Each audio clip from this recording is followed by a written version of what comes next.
Welcome to the Chris Armas era, the Ali Curtis era. We aren't really sure what to call it yet, but what we do know is that Toronto FC has officially named its 8th head coach. My name is Mitchell Tierney. This is Waking the Red Weekly, presented by Footy Talks. This week on the show, it's Chris Armas hour, although we'll have some tidbits, of course, from the recent press conference as well, maybe a bit of Canadian men's national team on top of that. James Grossi of TorontoFC.ca will stop by in 10 minutes or so to give us his take on the new hire, as well as plenty of other Toronto FC things we always get into when we have James on the show. Before we get into it, big shout out to our friend Chris Blanchette for the new show graphic upgrade here as part of season 2. The other two faces on that graphic, Jeffrey P. Nesker and Michael Singh. How you boys doing this week? Hey, Great, what's going man. on, Mitch? Jeff, how do you like your graphic? Just put him on the spot right I'm away. slowly getting used to it. But please, I mean, it's difficult to get used to cartoon Jeff in any form. So it's Hey, man, that's what I was saying. Just seeing yourself in cartoon form is always a bit weird. But seriously, though, shout out to Chris. He's super talented. That looks great. You got an upgrade going into season 2. Absolutely. Yeah, absolutely. And as we've said, more upgrades are on their way. That means Jeff won't be on the show for much. No, I'm just kidding. I'm joking. I had to get that in. But, Toronto FC making maybe an upgrade. We're not sure yet. But anyway, they've brought in a new head coach. We'd love to get your thoughts as well throughout the show on the Armas hire in the comments section. But let's run through his resume quickly so we know a little bit more about him. Began coaching with the Chicago Fire in 2008 as an assistant, but mostly known for his time with the New York Red Bulls organization. He was at since 2015 as assistant, 2018 as a head coach, won the Supporters' Shield that year, and then was let go earlier this past season. A lot of success in MLS as a player on top of that, which, the MLS familiarity was never the question here with Chris Armas, but now that it's official, the papers have been signed. We've gotten the opportunity, certainly, Michael, you have, to talk to him a little bit. Let's start with you, Michael. Your thoughts on the signing, on the hire. I feel like there's a million different ways that we can sort of approach this. Of course, with Toronto FC, management, Bill Manning, Ali Curtis, sort of hyping TFC up as a big club, and then obviously there's names that are pretty big that are linked with Toronto FC, and for multiple sources as well, and who probably did go through the hiring process, and obviously Laurent Blanc and Patrick Vieira, and more more names beyond that they interviewed. And then obviously Chris Armas was appointed, and it's a little bit underwhelming at first glance, just because the reasons that I listed off there. We were sort of led to believe that TFC was kind of heading into this direction where they could be viewed as one of the biggest clubs in the world, and with a manager that would attract world-class players potentially, not just players in MLS. And that was my first impression. It was a little bit underwhelming, but then you dig a little deeper and you start to listen to what he has to say, and why the hiring was done. And I think some of those reasons will begin to surface later on, but I think that Ali Curtis and Bill Manning did their homework. I think they did an extensive process, and I really do believe they think they have someone who is capable of pushing Toronto FC and making their team better, especially in their sort of vision, and specifically Ali Curtis's vision, who's obviously been handed the keys here. And it's Ali Curtis's guy. It's to an extent, it's Ali Curtis's gamble, where he's now in the crosshair. Mitch, I think you kind of wrote about that, and If this doesn't go well, I think blame will be put mostly on Ali Curtis, especially because he's making the sort of tactical decisions, and we're turning the page on a new era. Um, and to go back to Chris Armas, I really do believe like his sort of philosophy, his sort of style play was something that Toronto FC were sort of lacking last year. And that is with energy, as he said, and with passion. And perhaps that is a product of what 2020 was. I don't think anyone would blame Toronto FC for kind of like running out of energy towards the end of that year.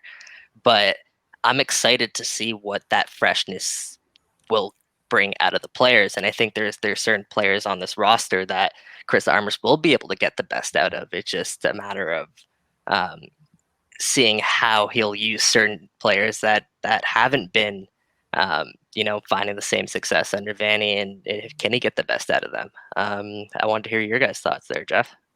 Yeah, it I'm would going have to been. save a bit of my response because one of my questions for Grossi sort of revolves around the hyperbole that comes out of the front office. But I will, I'll say this.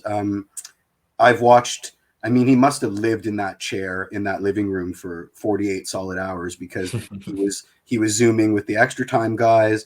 He did the TFC stuff. It was a full court press, as much as a full court press can exist in the times of COVID. I loved what he had to say. I absolutely loved what he had to say. I liked, as much as the cynic in me will err on the side of LOL with the Michael Bradley video. That was sort of the first thing that dropped. He's cool. He sits at the cool table. Like, you could easily see it that way, or as a kind of panic move by the front office because of the responses on Twitter and social medias. I liked seeing the 3-prong attack. I liked, like I said, I liked what he had to say. Outside of that, I mean, we're not exactly a pacey team. And so hearing him talk about, instigating a very high press and a constant press, had me doing the arithmetic on how many actual hamstrings TFC's first team has left and whether that's even achievable. And then I remembered that the sports science department left with Vanny, so maybe hamstrings dying inexplicably in training is now a thing of the past. But that remains to be seen. I mean, look, it's difficult. It's difficult because we want to see him in action. We want to see smiles and high fives to the team.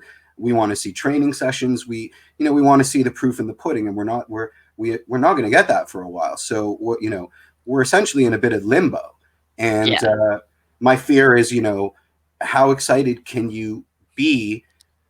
Can we sustain this excitement leading into when we finally kick a ball in earnest? And I hope so. And I'd like to think that these guys are all professionals, and therefore it's not going to affect them in the same way. But well, yeah, there's a lot more news coming, and I just wanted to. You brought up something there, and that was his philosophy, and what he was kind of his high press, for example, or his press, which is going to become like it's going to become the most common word in TSC Live's press. So I want to get your guys' thoughts on like that coming to Toronto FC, that sort of philosophy. Are you guys excited for that, or are you guys a little hesitant to see that? What do you guys think? Well, what's interesting, I thought, from a lot of the things that he said was he almost felt, held back or held to a certain standard of tactical, nuance, just because he was part of that Red Bull system. Like, there was constantly people talking to him about, the Red Bulls play this way, they press this way. Anytime he didn't really employ the press in a way that people, was kind of similar to what people thought it should look like and what it should feel like, he was constantly getting criticized. And there's going to be more freedom at Toronto FC. There isn't the same tactical, emphasis identity. Mandate. Mandate, maybe. Perfect words, both of those. At Toronto FC, there's this, there's this freedom that he'll have now to try and implement his system. Obviously, it's going to be a system that Ali Curtis believes in, and will bring in those players. But I do think that makes it, it was an interesting tidbit that he did feel kind of like the Red Bulls were really wanting him to play one certain way. Yeah, I mean, he was careful. He was careful because he got asked a lot of questions about his experiences at the Red Bulls. And I think he was very careful to not blame his successes or failures. He didn't own up to them 100%, but he also didn't exclude himself from the narrative 100%. And I think that that's fair. Ask a Red Bulls fan if that's fair, and they'll probably say no. But I think that's fair for the new gaffer stepping in and getting grilled on the hard stuff.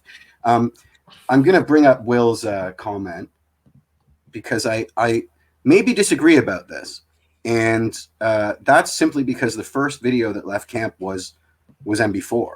So, the hope that Armas is going to come in with a keen eye and be able to just separate the wheat from the chaff and set his line up without any loyalty or adherence to the old guard, I think isn't necessarily 100% true, because the first thing we learned about is, little baby Bradley was going to training sessions, and Chris Armas and him have a long-standing relationship. Well, I mean, if we were looking for a guy to do what Vanny couldn't, which is, potentially tell these guys that they don't get to start whenever they feel like it, I don't necessarily know if Armas is that guy either. For those listening to this perhaps afterwards, if you guys didn't catch Will's comment, he was just saying, oh yeah, sorry. it's hard to draw conclusions with the new coach other than I think it's good news for the young guns, aka Bradley not playing every single minute. Is Chris Armas going to be the guy to tell Michael Bradley he's not playing 90 minutes in a match? That's a tough one. I think that's one of the question marks we'll perhaps have to keep an eye on as the season does begin. Is Michael Bradley's role going to perhaps be reduced, or was 2020 kind of a blip for Michael Bradley because of all the injuries he endured? And is he going to go back to being that beast, that machine he is in the middle that we know he has been and could be? Hey, who knows? And that's something we'll keep an eye on. Yeah, does Armas' system protect him from being exposed so often in that number 6 role, which is our major rationale for calling out Bradley sometimes post game, right? Is he going to line up the squad in a way that doesn't leave Bradley so isolated there in terms of sweeping duties and that sort of stuff? Hey, he was a defensive midfielder in his day, right? So that's his MO. Yep, that's true. James is here now, so we'll bring him on. But what I will say before we get to him, it's a big prove it season for Toronto FC. We've got Ali Curtis has to prove that his plan is the right one. Armas has to prove that he can implement that plan. We've got Bradley and Josie who have big things to prove, considering what they're being paid, their status with this club. There's a lot of guys going into the season hungry to prove people wrong. So I think that's going to be a massive theme for this season. Yeah, and TFC has done really, really well with players and staff with chips on their shoulders. So let's give him the benefit of the doubt, guys. Yeah, this talent times the energy and passion. Hey, it could be a great combination. There you go. We got a bit of a math equation to bring into this season. Keep you guys as well. on your toes. Yeah, absolutely. Let's get James on if he is ready to go. Now joined by Mr. James Grossi, TorontoFC.ca. Always a great time when we get to pick your brain for all things Toronto FC. 100%. Good to see you, boys. Thanks, James. Thanks for joining us, man. Yeah, absolutely. Let's get into it. Yeah, I mean, you probably had to know the first question we were going to ask you. Your thoughts on Toronto FC making Chris Armas their 8th head coach and what that means for the club going forward. Coach, isn't it? 10th head coach, yeah. Yeah. 2 are interim. I don't count the interims. Sorry, Chris Cummins. What a hipster pick. Oh my god. He is right, guys, actually. That's a future trivia question, Stumper. Yeah, I think like everyone else, I was a little bit surprised when Chris Armas was first announced. We'd sort of let our imaginations run away with us and imagining what was possible. But since then, and having spoken to him, I think it's grown on me a little bit as the right pick for right now with this team. We all sort of got led down the garden path when it comes to the possibility of Patrick Vieira coming in and all those sort of big names.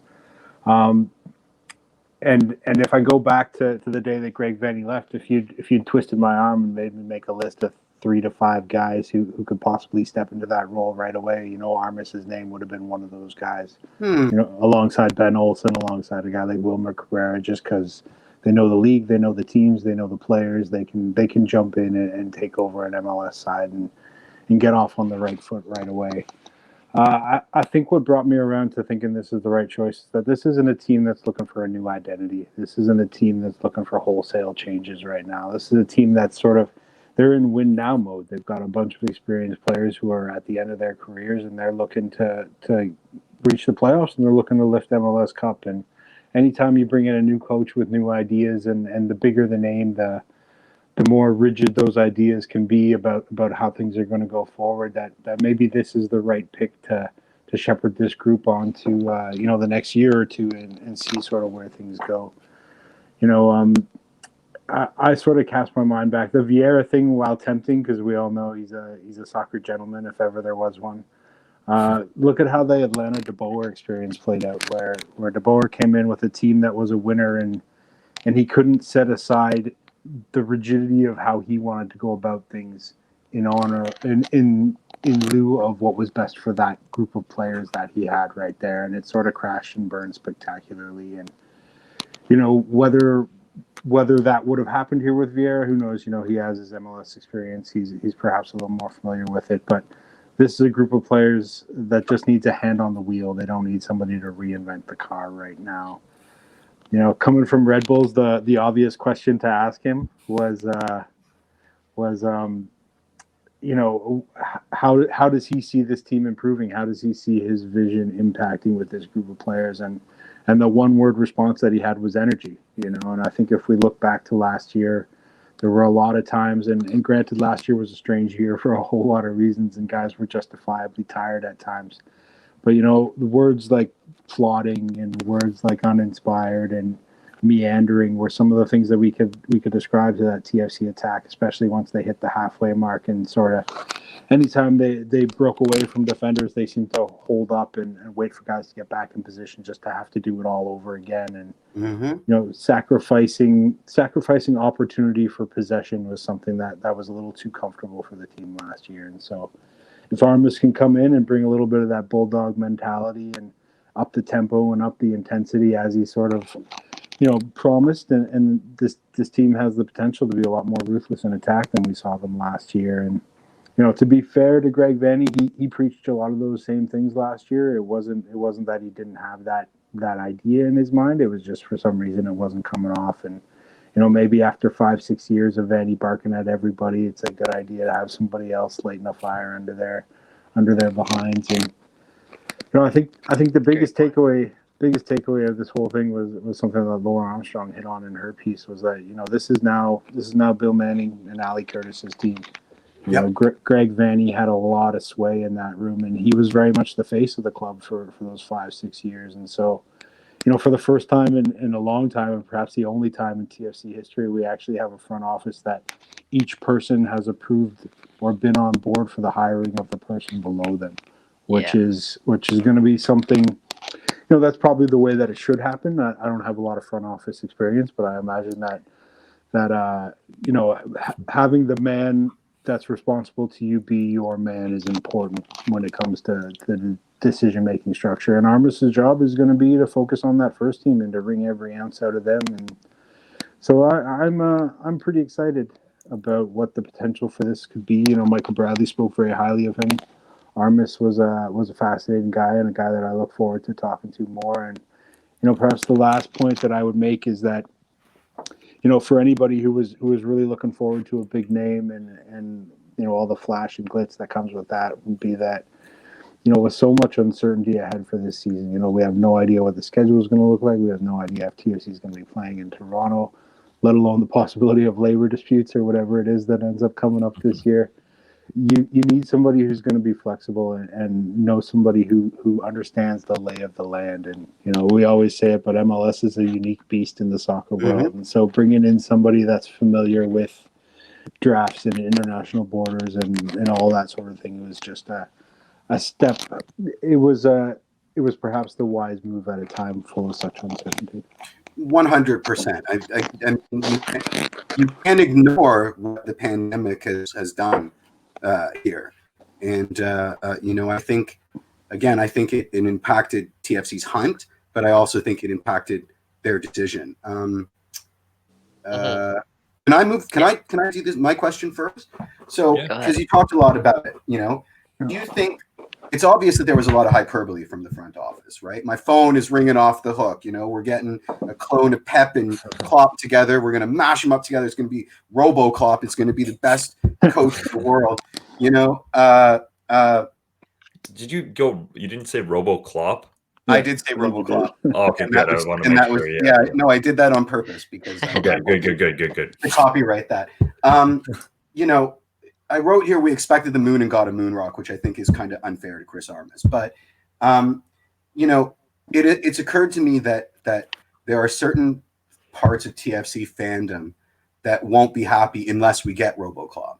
And while I think that that's great, I also think it's exhausting because trying to explain a certain perspective that we were never in the market for Klopp and Pochettino and et cetera, and a lot of people define that as a big club.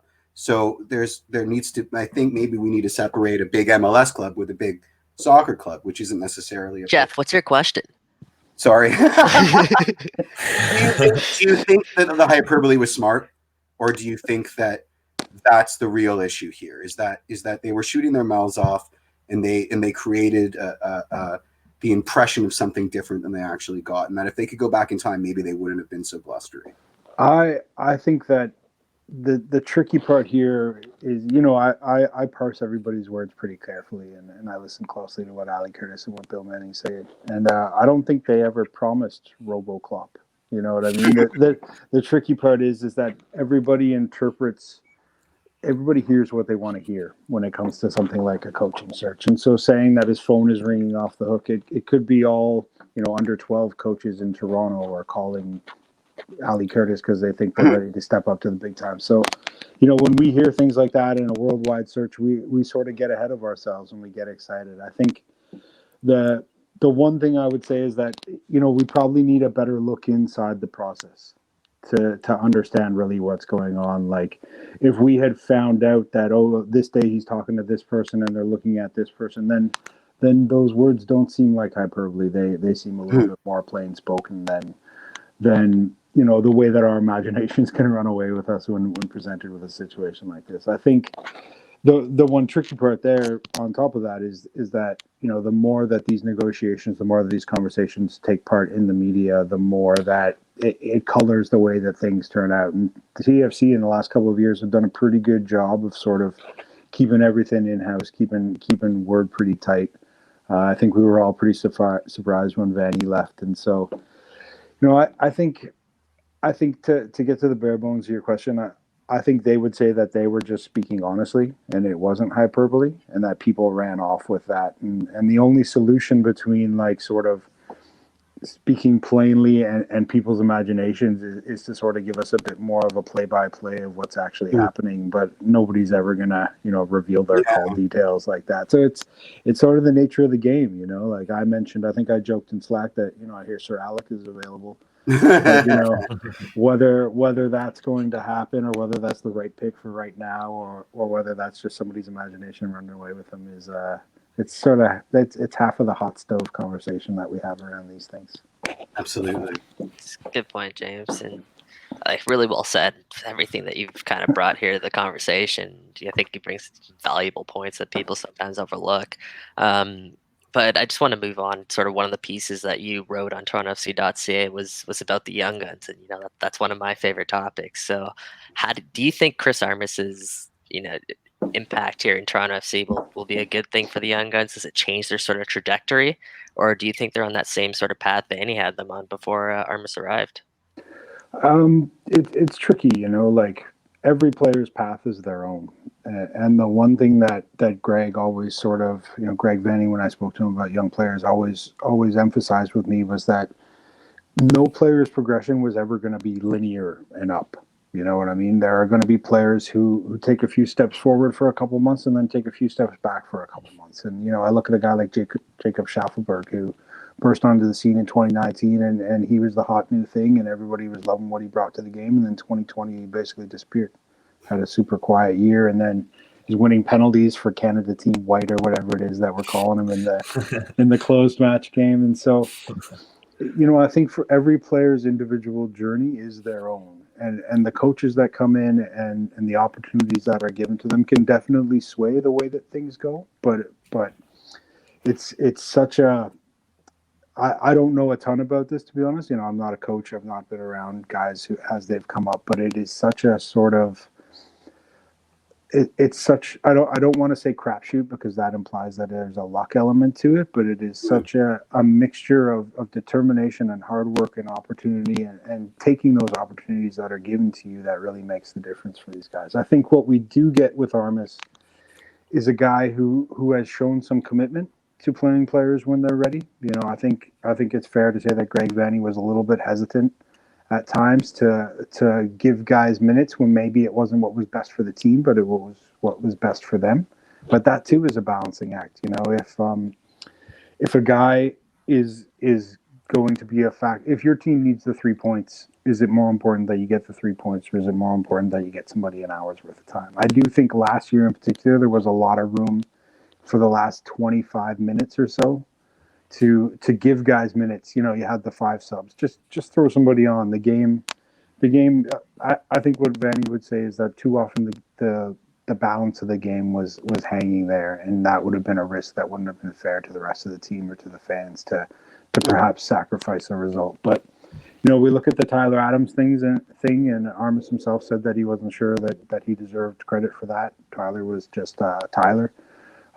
But the opportunities will be there for these guys. And this year, again, I wish we were talking when we had a schedule or had some idea of what things would look like. But there's a lot of guys that are really hungry for minutes. But there's a lot of first-team senior professionals that are really hungry for minutes, like that aren't guaranteed time on the field. So we're going to have to wait and see. I think what I would close with is saying that I think he'll be fair to everybody, and if they earn their opportunities, they'll get it. And that's sort of how I interpreted what he said the other day, and we'll sort of see where that goes and try and hold his feet to the fire a little bit if that comes about. And sooner rather than later, I'll have him talking about TFC2 as well. Let's go. That's what we're all here for. Yeah. Since I screwed up the order, I'll ask my question. Do you think TFC signs a DP this window? I think they're shopping for one. I think that's pretty clear. Pablo Piatti is not going to be returning as a designated player. And Ali Curtis was pretty plain saying that they're looking for a goal scorer. He did sort of, as an aside, mention last week when we were speaking about Armas that whether it's in this window or whether it's in the summer is something that's sort of up in the air. I think it all comes down to who the player is, what their contract situation is, whether they can be allowed to leave for free or whether a fee can be negotiated. We saw back at the start of 2019 that Jovinko and Vasquez leaving sort of forced TFC's hand, and the 3-month saga that was getting Pozuelo over here and the large transfer fee that had to be that was required to pry him free. I don't think that was a situation that Toronto would have put themselves in if they were planning for the long term. And I think that is very much the way that Ali Curtis and Bill Manning like to go about things, is that they have a plan and they have Ali says the word process as much as anybody I've ever spoken to when it comes to how it is that he goes about doing things. And so, we know that they are in the market for one. We know that Piatti is not going to be that man. We know that it is a goal scorer, and goal scorers are few and far between, and they tend to be expensive. And so, the one thing that I can say for certain right now is that they aren't going to rush into making a decision that they think isn't the right one for the team and isn't the right one for this moment. If the guy that they Nope, I think we lost him. That's okay. I'll finish what James was saying there. Yeah. I got you, James. Thank you. Oh, there you go, James. We got you back. Actually, it'll save me. Here you go, James. Go for Yeah, it. you can finish what you're saying. Apologies, gentlemen. My phone rang. Don't worry. So it was, Technology, yeah. love it. Technology failed me. I would say that they're not going to rush in and make a decision based on getting a body in versus getting the right guy in. And to be honest, I think they have a pretty deep roster as constructed at the moment. And if they have to wait a couple months for somebody else to come in, I don't think that's the worst thing in the world. But it'd be nice to have something else to talk about this. So I'm hopeful that they do. No way. That's key though. Like I think you made a good point that TFC aren't in a rush to add a player to help them in February, March, even May going into there. Like I think TFC understand they have a roster right now that can definitely compete in the Eastern Conference, especially if you consider potential of Josie Altidore bouncing back in 2021. But James, what I want to ask you is looking at the rest of the TFC roster, what are some of the biggest needs that you think, aside from a designated player, that this team needs? I think you have to start at the back line, and you have to start with a little bit of depth. Chris Mavinga and Omar Gonzalez are your ones and your twos in those center back positions right now. Can they play? Again, I don't know how many matches this year is going to be comprised of, but can they play every match? Are we going to have the sort of hectic schedule that we had last year?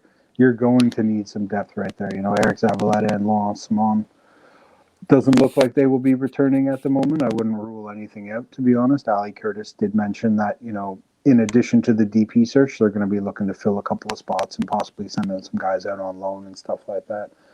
I'm not sure what Julian Dunn's future lies ahead.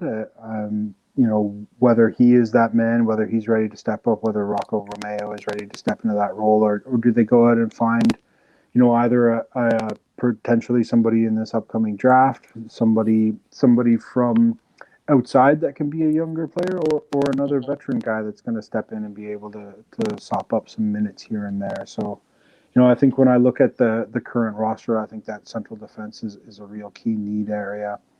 Depending on what happens with Justin Morrow, some fullback depth will probably be something that's on the shopping list. And then, I would probably look at somewhere in the wide attacking positions. If Paulo Piatti is not coming back, you're going to need somebody that can chip in some goals, somebody that can add a little bit there. But that said, they do have a lot of young guys that are ready for their chance. Jaden Nelson, Schaufelberg, all those sort of guys. So, I think the roster stands at like 25 or 26 players as Even is. more, So there's not a lot of room to make very many additions, and they've got a lot of internal guys that are pretty hungry for their chances. Jordan Perutz is a guy that we're looking forward to seeing this year, that they signed halfway through last year for this season. So it's a pretty solid team. I'd say the only real need is that center back and then possibly a fullback if Morrow is not returning. No, I agree with you, James, and I think we've spoken about that. I think TFC needed another center back because Julian Dunn's their third center back on their depth chart right now, and even Rocco Romeo, he's on loan until June overseas there in Denmark. So they only have three center backs technically on their roster, and one of them only has one game of MLS experience.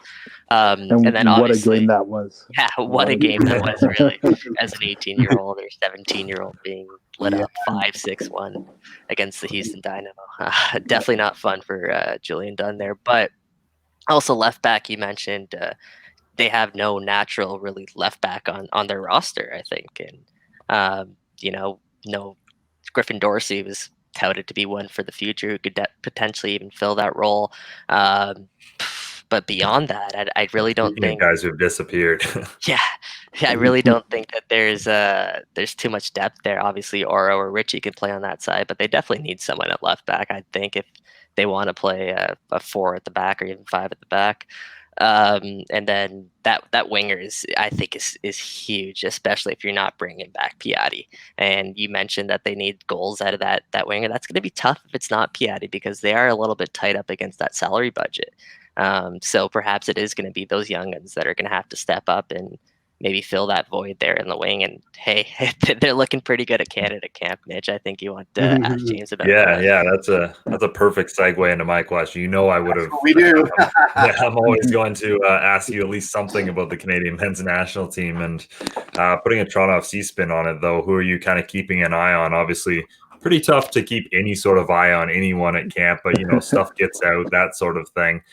We got 15-second clip of some highlights from an inter-squad scrimmage game. Hopefully, some other game actions later on in the camp as well. But who are you? Who do you think kind of needs this camp right now to boost their stock in Toronto FC circles? In TFC circles, it's tricky because the two guys that I find most interesting, Noble Okello and Ralph Rizzo, two guys that, Noble has the physique to go wherever he wants to go in this game. And Ralph had the composure last year making his debut that sort of makes you feel like he would be undaunted in any situation. But they both play the position that is perhaps the one position at TFC that does not require somebody to step in and get some minutes. So that's that's going to be really tough for both of those guys to break in. We saw, Marky Delgado missed a fair bit of last year. Jonathan Osorio missed a fair bit of last year. If you can find some way of if Armas is playing with a 3, finding ways to get those guys games every once in a while, I think that's going to be super important for the health of the club long term, and also for the team this year, is to have extra guys chipping in the middle of the park. I still think that Jaden Nelson is perhaps the most MLS ready of that group in terms of a guy that can come in and make an almost immediate impact. We saw it in sort of glimpses last year, that same sort of fearlessness and that ability to dance around guys. He was a little bit raw, but one thing he's never been afraid of is putting in the work that's required. And so I'm really curious to see where he goes this year. And, of course, Schaffelberg, we all love our Jacob Schaffelberg. And, he very much was on the sidelines last year. And I think that was an intentional message from Vanny in terms of, Schaffelberg's one move was to push the ball past the guy and to beat him around the outside. And that's all well and good when you're playing against teenagers or against young professionals. But once you step onto the professional game, they're going to learn pretty quick what your one trick is, and they're not going to let you do that. And so I know Schaffelberg was tasked by Vanny with learning to go inside.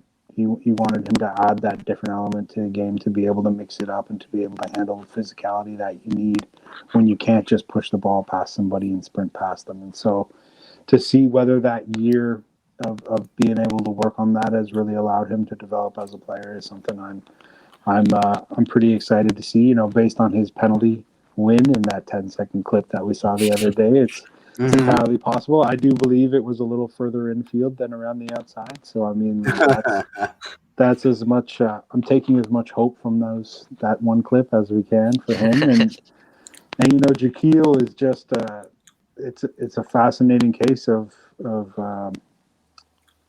if you're good enough, if you're young enough, if you're good enough, what's that saying? Age doesn't matter if you're good enough. Yeah. There's a catchier way of saying it. Way catchier, but It's we really need John snappy. Herdman on here. He says it all the time.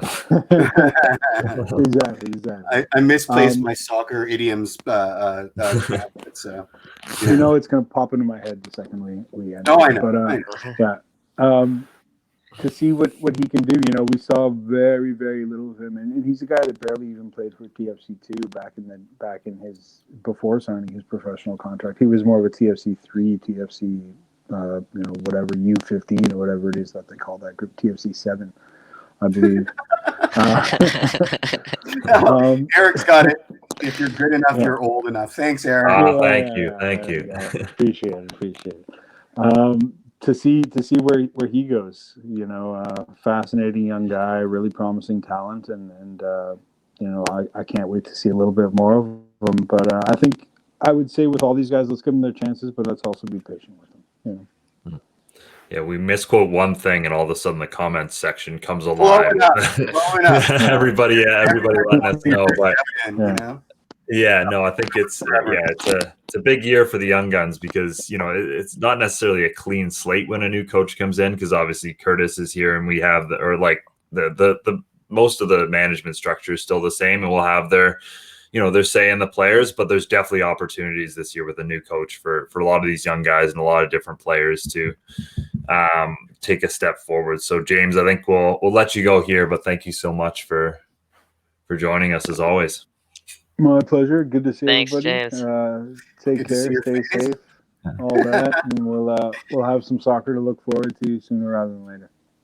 Let's go. Absolutely. Fantastic. Let's do it. We gotta charge for that, man. That's some valuable insight. And yeah. anytime James comes on, like, we learn so much. So shout out to James. Thank you for doing that. And yeah, we see all you guys in the comments. And is anybody talking about Achara? I think that's George Armstrong saying that. And that's an interesting shout because right winger. We need, Pablo's gone. We're talking about baby. We need goals at a high clip, right? And Achara kind of fills that mold, but he suffered his ACL injury in July. And usually for things like that, I would say like 9 months is sort of that timeline for when you're expected to come back. But by all accounts, Achara has been like beyond his timeline. He's been ahead of his timeline. So perhaps there is a chance that we do see Achara, sometime earlier in the season. I think January would be a little bit too early. Yeah, exactly. Yeah. I think January, February might be a little bit too early, but hey, I could be wrong about that, and perhaps he does prove us wrong and shows up ready and hungry to fight for his spot, because I don't think anyone's giving anything to Achara even when he comes back. I think he has to come back and earn that. So it'll be interesting to see what kind of fitness level he's in when he does come back.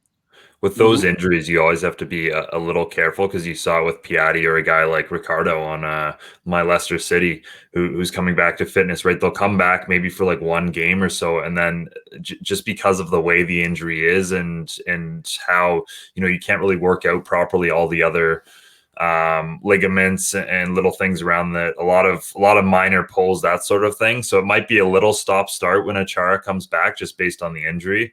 I know management. That's my Dr. Tej is cheering me somewhere with this assessment, or he's mortified, one of the two. But yeah, no, I certainly think Achara will end up being a big part of Toronto FC next season. It's just it might not be, he might not necessarily hit the ground running, for lack of a better term there. Yeah. But I did want to talk a little bit about Piatti, as you mentioned, because you had that question, Michael, at the end of the Armas press conference there, and Piatti's an interesting one to me. It seems like they are still talking to him. I just think he would be such a good fit for the Armas system, because we know he's a high action player. We know he was one of the best Toronto FC players in terms of pressing opposing players, in terms of winning the ball back last year. Obviously, it's the financials that make it important, and I don't think he's an irreplaceable player.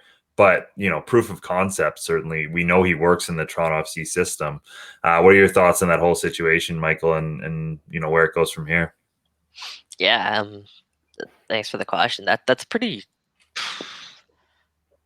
I think the bar has been set for when it comes to Pablo Piatti. And in saying that, I mean, in the TFC's hunt for a designated player, Pablo Piatti came in, he scored 4 goals, 4 assists, and I want to say maybe 17 games, something like that. I don't have the exact number of games off the top of my head, but it wasn't as much tangible production as we wanted in his first season here. But he linked up so well with Alejandro Pozuelo. He filled the need on the roster that no one else really could, and that was just being a consistent winger who could really offer anything and keep possession. He was capable, if he had to, he could take someone on 1v1. So Pablo Piatti is going to be someone I think this team potentially misses fairly well, if they a lot, if they can't bring him back. Although Ali Curtis did say that they are playing a little bit of phone tag, and they still are having those conversations to potentially bring Pablo back as a non-designated player. Yeah, something like that. They're having a glass of wine together, Mitch. Yeah, maybe, but I don't know, man. Pablo's willingness to go through that MLS re-entry draft, I think it shows that he's at least considering other options. And if that's the case, then I think the only way he comes back to Toronto is on a hometown discount. And Mhm. if he wants to do that, I'm all for it. But it's not written out by any means. Like, it's not off the table by any means. Like, it's definitely still possible. It's just, again, he would have to be taking that discount, and that's something you got to hope for as a TFC fan, as opposed to expect. I just think it's interesting. Obviously the DP tag changes everything. But when we signed him, we were worried about him being healthy. And that was the premier worry. And aside from a couple of knocks, I mean, he really proved his naysayers wrong. We were worried about him. And there were many times that he was the fittest player on the team. Let's be honest. So then the goalposts kept moving, right? Like, it's like, well, okay, he wasn't injured all the time, but now we need him to score goals at an Aaron Robin kind of rate. I don't think we've been unfair to Pablo, but I have noticed that the metrics for his success or failure have kept changing. And again, that's kind of the curse of the DP tag in this league. For sure. Go ahead, Mitch. Well, I will also say I think Josie's lack of production hurt him as well, because when you have two designated players who between them put up 6 goals, 4 assists. That's a very good point. Yeah. Like then it just gets blown bigger. If Josie's out there scoring 10, 15 goals this past season and doing what we know Josie is capable of and what he's proven in the past, then I think we maybe aren't having this same conversation. It's different because then Pablo's playing his role. And there's less of a need for him to be that guy. But when they don't have Josie, when they can't rely on Josie to consistently score goals, they need someone else who can. And Pablo has proven at minimum to not be that guy. That's such a good shout. It's such a good shout, man.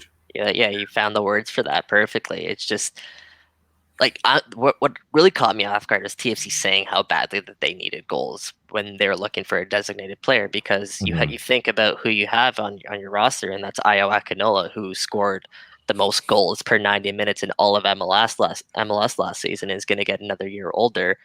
And then you also have Josie Altidore, who's supposed to be one of the most prolific goal scorers in MLS, and he's second on the team's all-time scoring charts for a reason.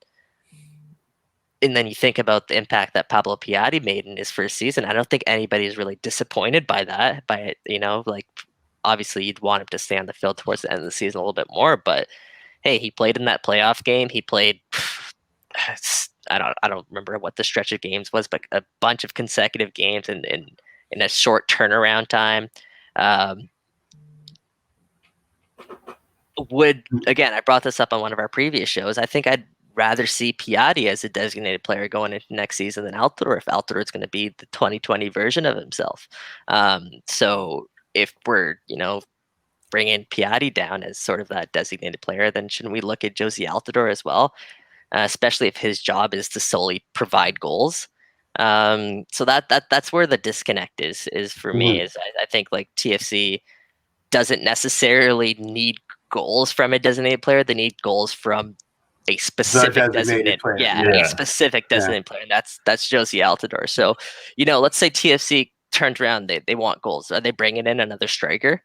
Does that make sense whatsoever to compete with Ayo Akinola, Josie Altidore, Jordan Perus, et cetera, and Patrick Mahon, the list goes on. Achara, I think that's why we're still stuck on this winger idea, because we don't want to overload. What kind of player then are you looking for? Are you looking for a number 10 who can provide goals? Probably not, because you have Alejandro Pozuelo. Please don't put him on the wing. So if you're not going to be looking for a striker, you're not looking for that number 10. What position are you looking for to provide goals? And that's winger. The winger. No, unless I'm missing something there, and maybe taking some leaps. But so then, if that winger, that bar has to be Pablo Piatti. And again, I will go back to it. I don't think Pablo had a bad season last year, so I think the pressure's sort of on TFC here to, one up Piatti, and that's not going to be an easy task. No, it's definitely not. The one thing I will say that kind of makes that task a little bit easier, and is this, the fact that Chris Armas, I think, was brought in as someone who will kind of agree with Ali Curtis's decisions in a way. Like, we know there was at least a little bit of a conflict between Greg Vanney and Ali in terms of, the players they wanted, the personnel. I think I think Curtis and Armas are mostly on the same page with this, and I think that will speed up new recruitment, right? Because there won't be a new coach coming in, for example, like probably a Laurent Blanc, who would have really wanted his own players. Neymar Jr. He wanted Neymar. Yeah, exactly. He would have, well, not that caliber player, but probably like he would have, and then we would have to explain to him that that's not happening in this or any other universe. But there's been a lot of ink about this aspect of the Armas hire, which is that he doesn't get to decide about the roster in any way, shape, and form. I don't like speaking in absolutes, so I don't necessarily think that that's the case. He's certainly got a not at all. No, not at all. What I mean, and I also have a problem with the idea that the three of them in lockstep is somehow this wonderful new wrinkle in soccer tactics. I mean, forgive me if I'm wrong, but if I'm a head coach and my GM keeps coming with players and I say, no, they're all crap, I'm not going to be that head coach for a lot longer, right? Like, because I'm not agreeing with my GM, and whether or not we're in lockstep, that's just corporate culture, right? When your boss says, I know you wanted the laser printer, but I got you the dot matrix one, you make do with the dot matrix one for a little while until everybody else in the office is saying, I think this was a bad decision because the lineup at the printer is, 4 hours long. So yeah, I don't like speaking in absolutes. I don't like the concept that like somehow, we're going from one mutually exclusive thing to another mutually exclusive thing. It's a new era, but I don't. Sure, yeah. Mm-hmm. For sure. Yeah. No. I don't think anyone really disagrees with you there, Jeff. Yeah. Armas he's going to bring a freshness, but he still is going to provide with a team that's consistent. That's been consistent the last couple of years. I mean, I don't think TFC's identity in the roster is changing. I think they were going to see a lot of consistency in the roster between like this year and next year. I think aside from a few pieces, as James kind of went over there earlier on the show, but I think Armas is going to be tasked with getting the best out of this roster, and it's going to be interesting pitting that against what Greg Vanney did with this roster, because it's going to be very similar, aside from maybe a Piatti or another piece here and there.